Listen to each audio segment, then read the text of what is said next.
Filadélfia seria a igreja antes do arrebatamento. Seria a igreja que estaria para ser arrebatada. Seríamos nós. Hoje eu e você somos a igreja de Filadélfia. Hoje eu e você, dentro da dispensação de Deus para a igreja, correspondemos à igreja, aleluia, do sexto período, a igreja antes da volta de Jesus. Aleluia. E eu quero que enquanto eu estiver pregando sobre as características da igreja de Filadélfia, você entenda que Jesus não estava simplesmente falando para uma igreja que existia naquela época. Ela havia, ela era real, como todas as demais, mas Jesus estava falando para uma igreja que ainda iria existir, uma igreja que viria ainda muito tempo depois, e esta igreja corresponde ao nosso período. Nós somos a igreja de Filadélfia. Amém? Aleluia! Como é a igreja de Filadélfia então? Quais são as suas características? Ela é a sexta igreja. E uma das coisas que eu percebo estudando a respeito, lendo os versículos, é que ela é uma igreja padrão, uma igreja modelo. Ela é uma igreja que não recebe repreensão de Jesus. Jesus chama a atenção da primeira igreja, a igreja de Éfeso, e diz: contra ti tenho que perdeste o primeiro amor. Depois Jesus chama a atenção de Pérgamo, dizendo que lá havia o ensino de falsas doutrinas. Depois Jesus chama a atenção de Tiatira e diz que aquela igreja tinha imoralidade. Mas quando Jesus se dirige à igreja de Filadélfia, não faz censura, não faz repreensão. Jesus só faz elogio. Eu entendo, irmãos, que este é o modelo de igreja. É assim que Jesus deseja que cada um de nós sejamos. E amém? Igrejas onde não haja censura dele, igreja que não haja repreensão, uma igreja perfeita, uma igreja dinâmica, uma igreja zelosa. A Bíblia Sagrada diz que Jesus elogia aquela igreja e a chama de igreja fiel. Veja o versículo 8, por favor, não feche sua Bíblia. Olha o que diz o versículo 8 no finalzinho. Jesus diz assim para aquela igreja: porque não negaste o meu nome. Era a igreja que levava a obra de Deus sem olhar dificuldades. Era uma igreja perseverante, atuante. Era uma igreja que não abria mão de Jesus. Passou dificuldades, passou perseguição, mas ela permanecia fiel, perseverante. Eu quero te incentivar nesta noite. Estamos passando por momentos difíceis. A igreja vive um período difícil na terra. Esse período eu creio que vai ser mais intenso. Isso não vai diminuir a pressão, mas você, como igreja de Filadélfia, lembre-se disso. Não importa que situações surjam, não importa o tamanho da perseguição, mas permaneça-se fiel. Não negue o nome de Jesus. Não abra mão da tua salvação. Aleluia! A Bíblia Sagrada diz que Jesus diz: olha, não negaste o meu nome, passaste por dificuldade, mas foste fiel, recebeu elogios porque agradou o coração de Deus. Olha o que o próprio Jesus diz no versículo 9 final: e para que prostrados, teus inimigos te adorem prostrados aos teus pés, e para que saibam que eu te amo.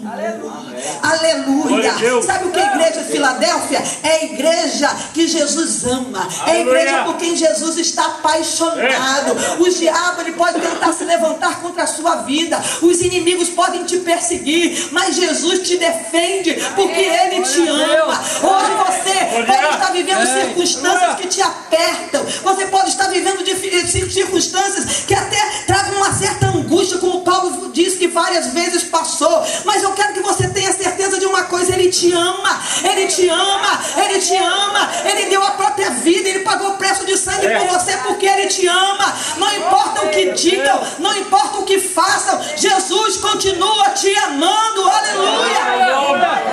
Ele vai mostrar todos o quanto Ele te ama, porque a Bíblia diz para que saibam.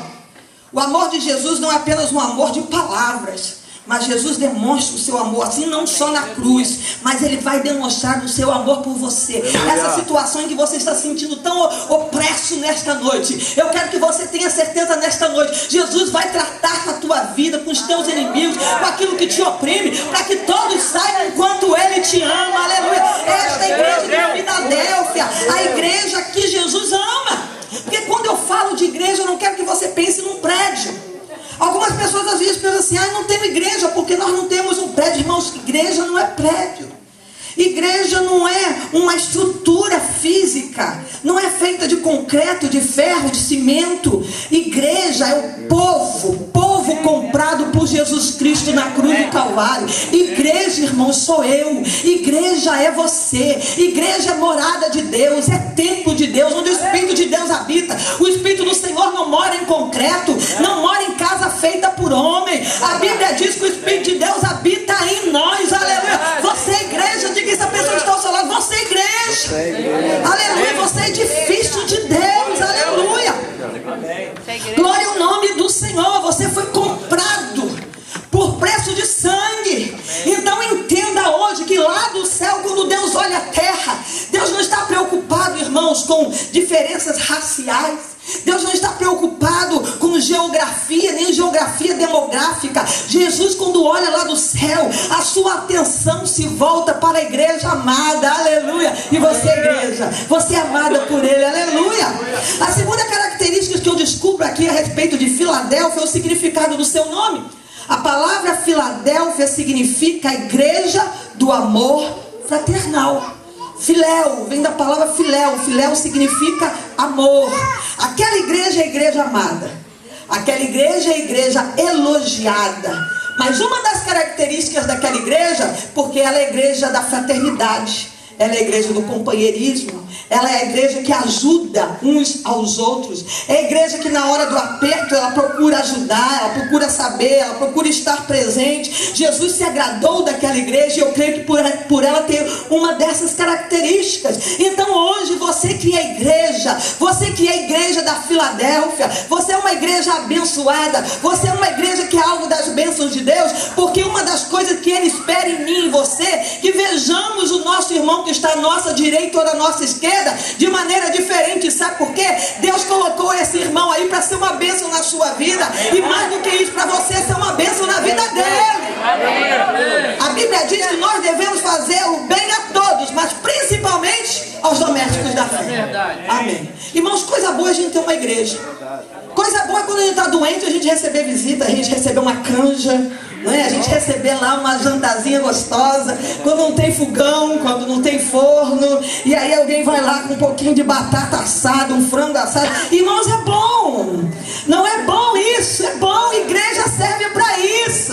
É para ajudar um ao outro. Irmãos, ninguém vai para o céu sozinho. A Bíblia diz que quando Jesus vier, Jesus não vai vir buscar pessoas, Jesus vai vir chamar um grupo.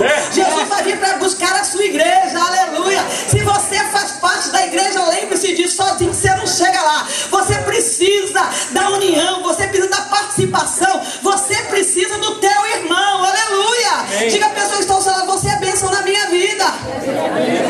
Aleluia. Essa é uma das razões por que nos reunimos.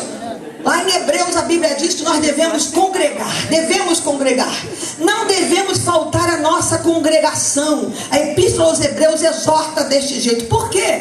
Uma das razões é que porque precisamos estar unidos, precisamos estar apoiando, precisamos estar assistindo uns aos outros, porque isso é necessário. Mas às vezes, irmãos, nós temos uma noção de evangelho muito diferente.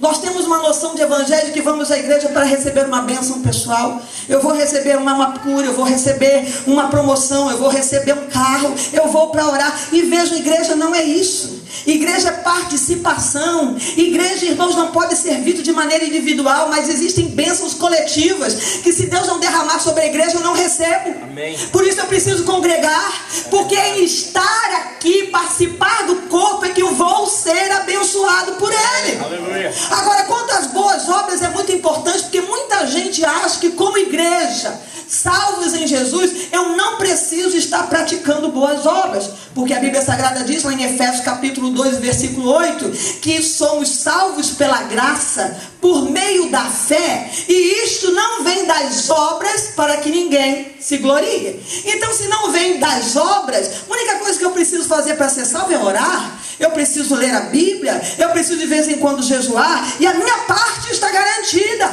Mas a Bíblia Sagrada, irmãos, diz que nós não fomos salvos pelas obras, e não fomos mesmo.